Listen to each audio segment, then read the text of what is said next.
Ретинолът дразни ли кожата ти или не можеш да го използваш, защото си бременна? Ето един чудесен алтернативен вариант, предлаган от природата – бакучиол. Какво е бакучиол?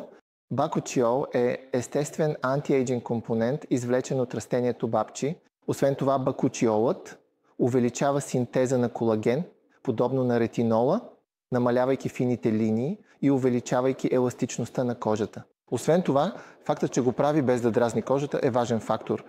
Бакучиолът показва както антиоксидантно, така и противовъзпалително действие, което го прави ефективен за използване при кожа, склонна към акне. Може ли да се използва в комбинация с ретинол? Бакучиолът е продукт, който може да се използва и сутрин. Сутрин може да се използва бакучиол, а вечер ретинол.